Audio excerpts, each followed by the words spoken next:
Majelis Kehormatan Mahkamah Konstitusi telah selesai melaksanakan sidang pemeriksaan pendahuluan terkait dugaan pelanggaran etik oleh Hakim Konstitusi. Dugaan pelanggaran etik itu terkait putusan MK yang mengabulkan gugatan nomor 90 tentang batas usia minimal Capres-Cawapres.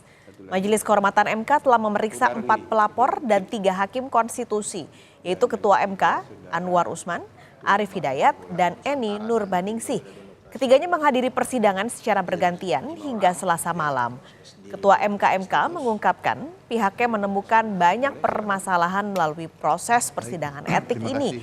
Di antaranya adalah masalah hubungan kekerabatan antara Ketua MK Anwar Usman yang memutus gugatan yang merupakan paman dari Bacawa Pres Gibran Rakabuming Raka.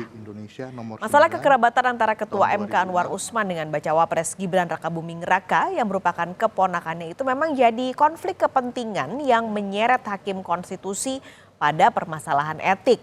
Lalu bagaimana perkembangan terkininya? Kita akan langsung tanyakan pada jurnalis Kompas TV Dipo Nurbahagia saat ini ada di Gedung Mahkamah Konstitusi Jakarta. Dipo, kemarin 3 hakim konstitusi sudah diperiksa. Bagaimana dengan agenda hari ini?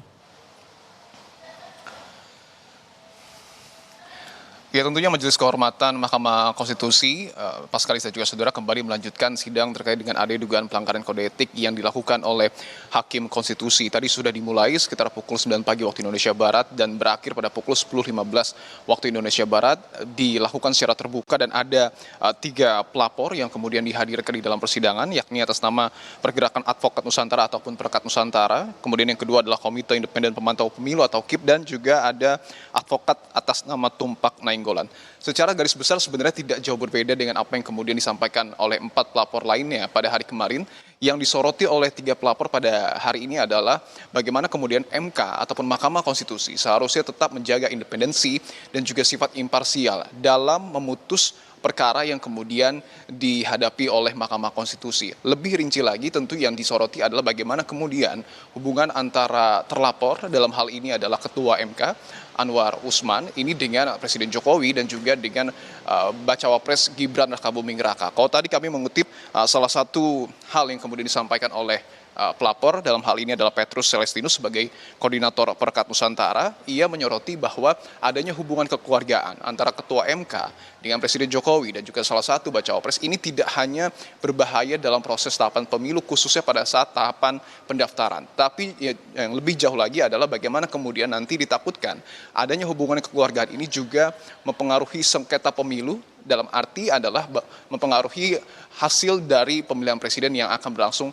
di tahun depan ataupun di tahun 2024. Itu yang kemudian dititik beratkan oleh salah satu pihak pelapor untuk kemudian menjaga betul bagaimana kemudian proses pemilu yang akan berlangsung di tahun depan ini tetap berjalan sebagaimana dengan mestinya dan juga melahirkan hasil yang adil begitu. Kemudian yang kedua ada juga dari pelapor lainnya atas nama Kakak Suminta yakni Sekjen Komite Pemantau Pemilu bahwa putusan MK tidak hanya menciderai MK itu sendiri, tetapi juga ditakutkan bahwa putusan MK ini juga mempengaruhi ketidakteraturan proses pemilu yang saat ini tengah dilakukan oleh KPU. Sebagai contoh tadi Kakak Suminta menganalogikan bagaimana kemudian KPU pada akhirnya menerima seluruh pendaftaran proses baca pres maupun bacawa pres yang dilakukan beberapa waktu yang lalu, termasuk adalah untuk bacawa pres atas nama Gibran Rakabuming Raka, walaupun PKPU nomor 19 ini belum direvisi sesuai dengan apa yang kemudian diputuskan oleh MK terkait dengan perkara nomor 90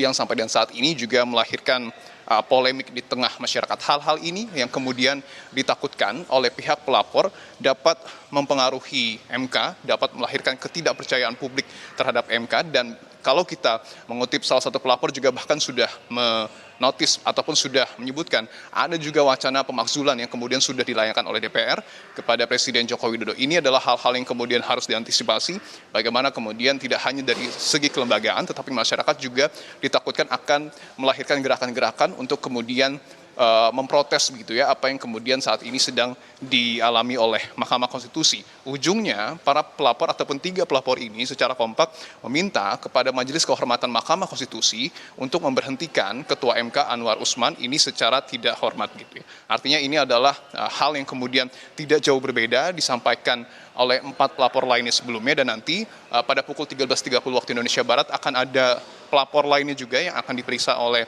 Majelis Kehormatan Mahkamah Konstitusi, dan nanti pada sore hari ada 3 hakim konstitusi juga yang akan diperiksa oleh Majelis Kehormatan Mahkamah Konstitusi, yakni atas nama Saldi Isra, Mahnaan Sitompul, dan juga Suhartoyo. Paskalis.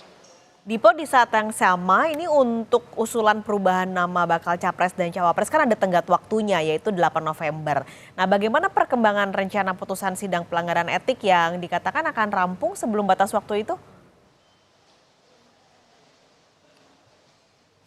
Iya, seperti apa yang sebelumnya sudah disampaikan oleh Ketua Majelis Kehormatan Mahkamah Konstitusi, Jimli Asidiki, bahwa pihaknya ini akan menggelar sidang secara maraton. Artinya sudah hari kemarin, hari ini, hari esok juga akan ada persidangan lainnya dan juga menghadirkan 3 hakim konstitusi lainnya. Bahkan pada hari Jumat akan kembali dipanggil Ketua MK Anwar Usman untuk kemudian dimintai keterangannya dari hasil pemeriksaan kepada seluruh pelapor dan juga nanti harus dijawab oleh Anwar Usman.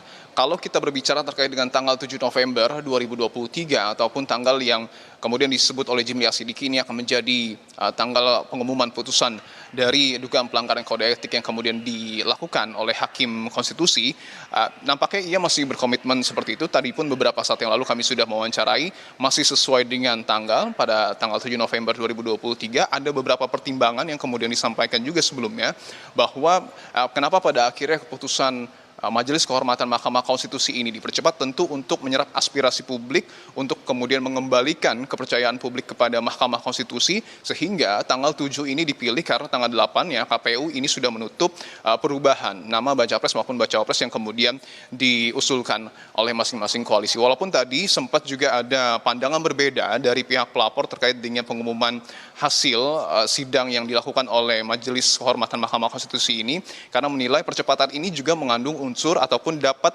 berpotensi disalahgunakan ataupun dimanfaatkan oleh sejumlah pihak. Tetapi Majelis Kehormatan Mahkamah Konstitusi ini sudah berkomitmen dan juga sudah menegaskan bahwa ini murni untuk menyerap aspirasi masyarakat, untuk kemudian betul-betul dapat mengembalikan marwah Mahkamah Konstitusi dan juga sekaligus menekan potensi-potensi yang tidak diinginkan terjadi dari adanya polemik keputusan Mahkamah Konstitusi terkait dengan perkara 90, khususnya terkait dengan batas usia pencalonan baca pres maupun baca pres di KPU. Paskalis.